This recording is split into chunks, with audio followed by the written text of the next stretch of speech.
In a season dominated by Red Bull's unparalleled success, a flawless campaign was momentarily interrupted only in Singapore. The seamless synergy between the ideal car and the exceptional driver has ignited curiosity about the undisclosed factor propelling their triumph. Get ready, as Red Bull harbors a game-changing strategy that has propelled them to outclass the competition this season. Looking ahead to 2024, the burning question is, how did Red Bull engineer a car capable of dominating every race? Teams across the board are eager to uncover the coveted elements behind Red Bull's unprecedented success. Let's delve into it. Red Bull's performance this season has shattered numerous Formula One records. Their record book is nearly complete, except for winning every single race in a season, an unprecedented feat in Formula One history. This stands as one of the most remarkable team performances in a single season, if not the most remarkable. Feel free to share your thoughts in the comments on where you'd rank Red Bull's season. The success can be attributed to various factors, prominently Max Verstappen, whose consistent brilliance this season surpasses anything witnessed in the sport's history. Verstappen achieved the remarkable feat of breaking Alberto Ascari's record for the highest win percentage in a season at 75%, a record standing since 1952. Other key contributors include strategist Hannah Schmitz, renowned for her exceptional skills in Formula One. Red Bull has been virtually mistake-free in race strategy this season, unlike their counterparts who have faltered repeatedly. Adrian Newey's aerodynamic expertise is widely recognized, providing Red Bull with a significant advantage. The aerodynamic efficiency of the car is unparalleled on the grid, accelerating past competitors with shocking speed. Even Lewis Hamilton dubbed it the fastest car ever witnessed in Formula One. The remarkable lack of drag is impressive, but Red Bull's success extends beyond straight-line speed. Consider Williams, which has matched Red Bull in drag races at many tracks but hasn't replicated their success. Winning in Formula One requires speed through corners, and one aspect of the RB19, the suspension setup, has caught the attention of every team on the grid. I'll delve into the specifics shortly, but it's crucial to highlight that Red Bull chose a pull rod front suspension layout for the new generation of cars, deviating from a large portion of the field, and returned to a push rod layout at the rear for the first time since 2008. Red Bull played a pivotal role in influencing a widespread shift toward pull rod suspension from 2009 until the conclusion of the preceding era of regulations.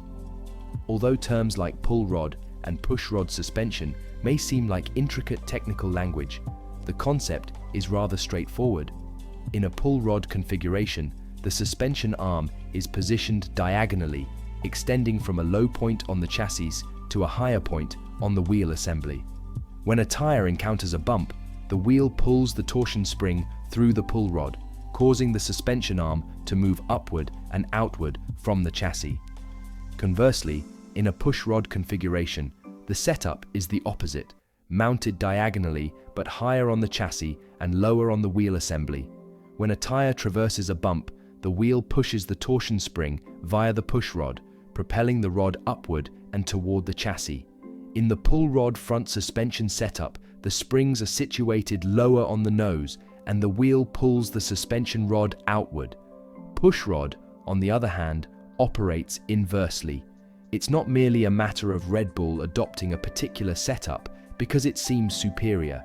The chosen suspension configuration has a cascading impact on the entire aerodynamic package and influences how the nose, engine, drivetrain, and gearbox are integrated. Switching from pull to push rod, or vice versa, necessitates a comprehensive reconstruction of the entire car.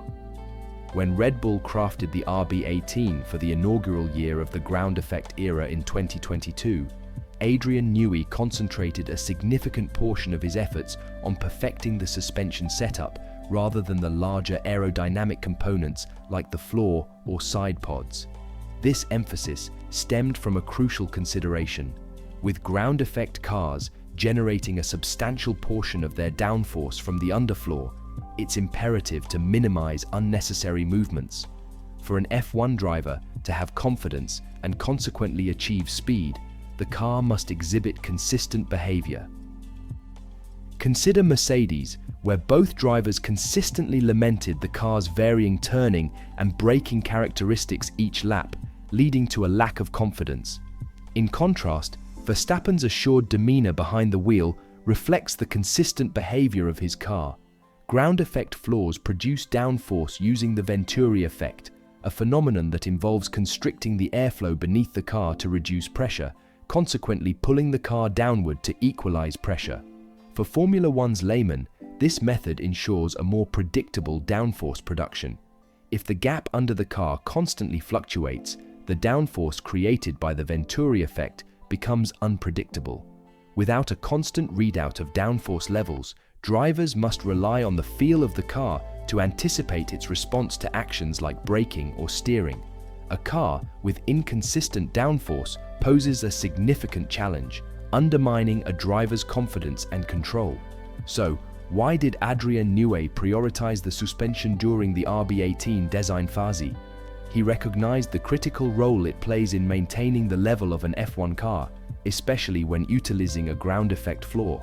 The next question arises: why did he opt for a unique suspension setup compared to other cars on the grid? The answer lies in the combination of a pull rod at the front and a push rod at the back, a configuration that allows the car to stay as level as possible. Employing a pull rod system at the front enables the strategic adjustment of wishbones to minimize nosedive under braking.